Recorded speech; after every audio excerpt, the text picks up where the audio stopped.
Greg is a porter at the Shepton Hotel in New York.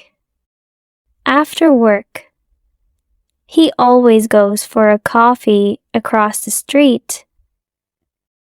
A girl is sitting in the coffee shop near the window. It's her again. Thanks, Greg. She's here every afternoon. I'm going to say hello. Greg goes into the coffee shop and gets a coffee. Then he goes over to the girl's table. Hi, he says. I'm Greg. Can I sit with you? This is the main role. Okay, she said. I'm Cassie. I come here for a coffee every day after work, said Greg. I'm a porter at the Shepton Hotel, he smiles. You have beautiful green eyes. Have I? She says. She doesn't smile. Is something wrong, Cassie? He asks. You don't look very happy. It's nothing, she says. Tell me, says Greg. Maybe I can help. Well, she begins. Go on, says Greg. My stepfather is staying at the Shepton Hotel, she says. He has my sketchbooks. I'm an artist. When I ask him to give them to me, he says no. I want you to come back home to Boston. But I don't want to go back to Boston. He's not nice. How long is he going to be at the hotel? Asks Greg. 2 more days, says Cassie. He's in room 724. Maybe I can get the sketchbooks for you, says Greg. Maybe I can get into his room. Can you? She says. Meet me here tomorrow afternoon at 4:30, says Greg. Okay. Thank you, says Cassie. Thank you very much. She looks at her watch. I've got to go now. See you tomorrow. When Cassie gets back to her hotel room, she makes a telephone call. Hello, she says. It's me. It's okay. The boy's going to do it. Yes, I'm going to get them from him tomorrow afternoon. Okay, I can meet you there the morning after at 10 a.m. Don't forget to bring the money, $2,000. The next morning, Greg arrives at work early. He goes to find room 724. I have to wait for Cassie's stepfather to go out. He thinks. I don't know his name, but it doesn't matter. Greg voices the door of room 724. He sees the girl come to clean the rooms. Some minutes later, a man comes out of room 724. That must be Cassie's stepfather, thinks Greg. He waits for the man to leave and for the cleaning girl to go into room 724. I need to look in the room, he thinks. Greg waits for the girl to leave. Then he goes into the room and begins to look for the sketchbooks. I must be quick, he thinks. Where are they? Suddenly, Greg sees the sketchbooks by the bed. Got them, he thinks. He begins to look at the pictures. Wow, Cassie is a great artist. These are good. Greg is leaving the room when he hears the cleaning girl call out to him. Hey, she says, what are you doing? Come back. Greg does not stop. Greg finishes work that afternoon and leaves the hotel through a door on the next street. When he gets near the front of the hotel, he sees the man from room 724. That's him again, thinks Greg. That's Cassie's stepfather. Greg waits for the man to go into the hotel. Then he goes to the coffee shop. Cassie is at the same table in the coffee shop. Greg gets a coffee and goes to sit with her. I have them, he say, and he puts the sketchbooks on the table. That's great, says Cassie. How can I thank you, Greg? You can meet me later, he says, after I go home and change out of my porter's uniform. I'm sorry, Greg, says Cassie. I can't tonight. Maybe tomorrow night? Okay, says Greg. Tomorrow night, we can get something to eat first. Yes, okay, says Cassie. I have to go now, but meet me here tomorrow evening at 6 o'clock. Cassie gets up, ready to leave. Don't forget your key, says Greg. Oh, thanks, says Cassie.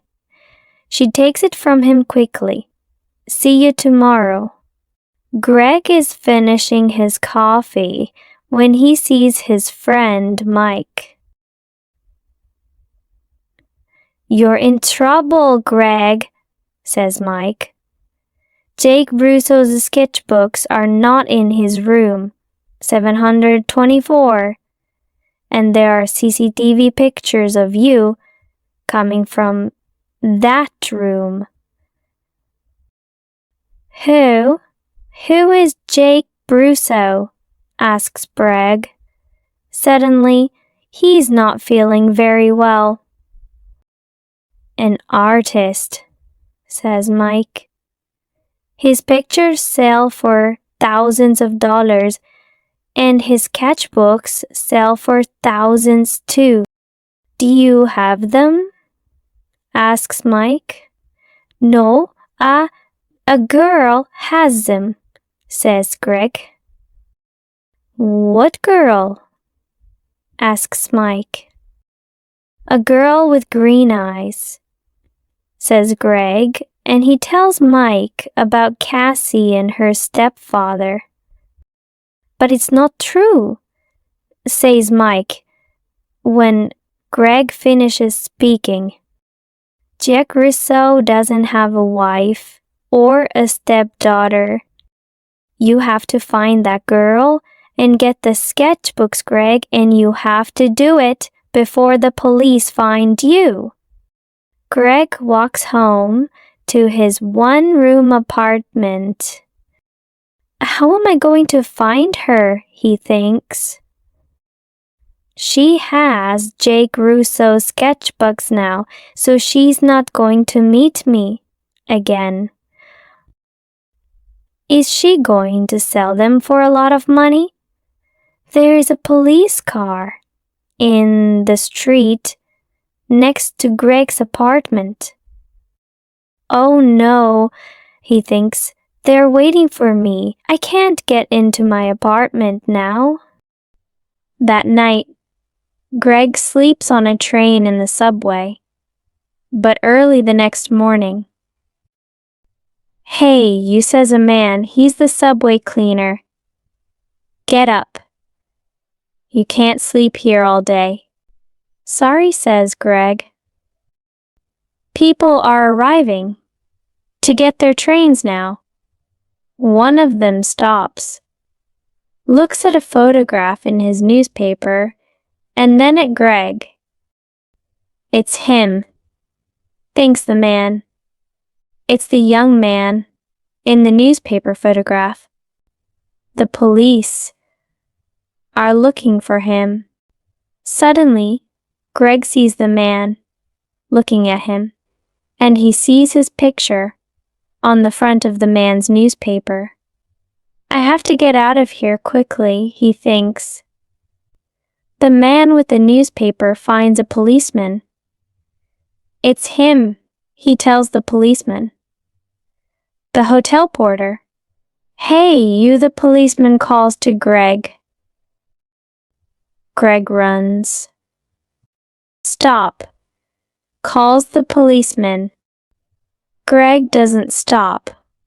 "I have to get out of this uniform," thinks Greg. "People know I'm the porter. Maybe Mike can give me something different to wear." When he gets to Mike's apartment, Mike opens the door. "I need something to wear," Greg tells him. "I can't go back to my apartment. My picture's in the newspaper, and—" "Yes, I know," says Mike. "It's okay. Come in." "Where is the girl?" asks Mike. "Do you know?" "What can you remember about her?" says Mike. "There must be something to help you find her." "Yes," Greg says suddenly. "Her key. A key to a room in the Dolphin Hotel. It's a small, cheap hotel near 42nd Street. She must be staying there." "What's the time?" "Nearly 9 o'clock, says Mike. "Maybe she's there now," says Greg. "I have to go." "Thanks, Mike." 20 minutes later, Greg is near the Dolphin Hotel. "Am I too late?" he thinks. Suddenly, Greg sees Cassie come out of the hotel. "Cassie," he calls. "Wait. I have to talk to you." Cassie sees him but doesn't stop. There is a car waiting for her. She says something to the driver and gets in quickly. "Oh no," says Greg. "Pier 83, says an old man in the street. Greg looks at him. "What?" "The girl is going to Pier 83, West 42nd Street, for the Circle Line boat," says the old man. Greg smiles. "Thanks," he says, and he begins to run. Greg runs all the way to Pier 83. People are getting onto the boat, and he gets a ticket. On the boat, Greg looks for Cassie, but a woman with a newspaper is looking at him. It's the young man in the picture. She tells the man with her, "Call the police, Eddie." The man gets his phone and calls the police. Sometime later, Greg sees Cassie. She is talking to a man. But Greg does not see two policemen get on the boat. They quickly find Greg. "Where are Jake Russo's sketchbooks?" the first policeman asks him. "I don't have them," says Greg. "You don't want me, you want her. She has the sketchbooks." "Hey, look. He's right," says the second policeman. The two policemen move quickly to Cassie and the man. I don't understand, says Cassie. The two of you are coming with us, says one of the policemen. You're in trouble. Later, Greg and a policeman take the sketchbooks back to the hotel. Jake Russo is very happy to see them again. I'm sorry, Mr. Russo, says Greg, and tells him,